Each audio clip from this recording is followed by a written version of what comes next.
की पूरी ज़िंदगी बदल सकते हैं। ये सिर्फ हरूफ मुक्तात नहीं है, ये अल्लाह की तरफ से एक ऐसा राज है जो हमें अपनी औकात, अपनी हद और अपने रब की बुलंदी का एहसास दिलाते हैं। जब मैंने पहली बार तर्जुमा के साथ कुरान पढ़ना शुरू किया तो मुझे यही लगा, अलिफ लाम मीम, इसका मतलब क्या है? क्यों कुरान की सबसे बड़ी सूरह इसी से शुरू होती है? लेकिन जैसे जैसे मैंने समझना शुरू किया, मेरी रूह तक कांप उठी। अलिफ, ये पहला हर्फ है अरबी का, लेकिन सब ये कुरान की शुरुआत में आता है तो ये किसी इंसानी जुबान से नहीं, अल्लाह की तरफ से एक सीधा पैगाम बन जाता है। तुम्हें हर चीज़ समझनी ज़रूरी नहीं, लेकिन मुझे मानना ज़रूरी है। लाम, जो सीधा खड़ा है जैसे तौहीद पर डटा हुआ एक मोमिन, और मीम, जो हर बार मोहब्बत, ममता और मगफिरत की याद दिलाता है। अलिफ लाम मीम, इन 3 हरफों में एक पूरा मिजाज छुपा है उस किताब का जो दुनिया को रोशनी देने आई है। ये लफ्ज़ हमारे लिए एक इम्तहान है। क्या हम बिना समझे भी अल्लाह पर भरोसा कर सकते हैं? क्योंकि ये सूरह यूं ही नहीं शुरू होती।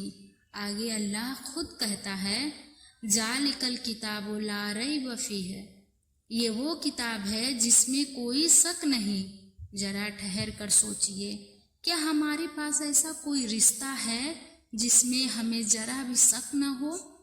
हर इंसान के साथ कोई न कोई उलझन रहती है, लेकिन अल्लाह कहता है, मुझ पर और मेरी किताब पर कोई शक नहीं करना चाहिए। कितनी बड़ी बात है ये।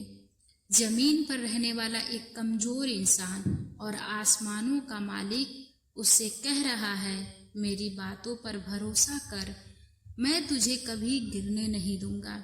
और फिर ये किताब जिसके लिए है, हुदल लिल मुत्तकीन, ये हिदायत है उन लोगों के लिए जो तकवा वाले हैं।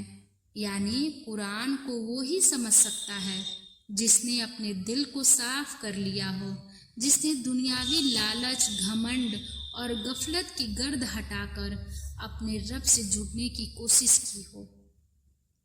और अगले चंद आयतों में अल्लाह उस मोमिन की पहचान बताता है जो इस किताब से जुड़ जाता है।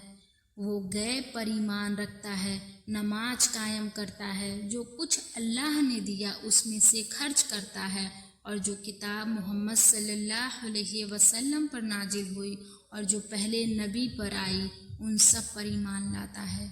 सोचिए, क्या हम वाकई इस पहचान में आते हैं या सिर्फ जुबान से कुरान पढ़ते हैं, बिना दिल से जुड़ने की कोशिश किए? अलिफ लाम मीम हमें झकझोरते हैं। वो कहते हैं, रुको और सोचो कि क्या तुम इस किताब को उस नज़र से पढ़ रहे हो जैसा इसका हक है? ये 3 लफ्ज़ हमारी अकड़ तोड़ते हैं। वो बताते हैं कि हम चाहे कितनी भी पढ़ाई कर लें, कितनी भी तरक्की कर लें, अल्लाह का इल्म हमसे बहुत ऊपर है। इन्हीं लफ्ज़ों में अल्लाह हमारे अंदर एक तवाज़ुन लाना चाहता है, जहाँ अकल भी चले लेकिन साथ में ईमान भी हो, जहाँ सवाल हो लेकिन अदब भी हो, जहाँ सोच हो लेकिन सुपुर्दगी भी हो। और सबसे अहम बात, ये सूरह हमें बताती है कि हिदायत तभी मिलती है जब दिल झुकता है, जब हम मान लेते हैं कि हम कुछ नहीं और हमारा रब सब कुछ है। तो अगली बार जब आप अलिफ लाम मीम पढ़ें तो सिर्फ आवाज़ ना निकालें, बल्कि ये महसूस करें कि अल्लाह की तरफ से एक दस्तक है आपके दिल के दरवाजे पर, आपके दिल के दरवाजे पर। क्या आप खोलने को तैयार हैं? अगर हाँ, तो आइए इस सफ़र पर चलें साथ में, हर आयत, हर लफ्ज़ को जीते हुए, क्योंकि नज़्माए कुरान सिर्फ एक चैनल नहीं, ये उस सफ़र की शुरुआत है जो अल्लाह के करीब लेकर जाती है। वीडियो पसंद आए तो सब्सक्राइब ज़रूर करें और इसे उन लोगों तक पहुंचाएं जो शायद अलिफ लाम मीम को सिर्फ हरुफ समझ रहे हैं, जबकि वो हैं अल्लाह का बुलावा। अल्लाह हमें समझने और अमल करने की तौफीक दे। आमीन।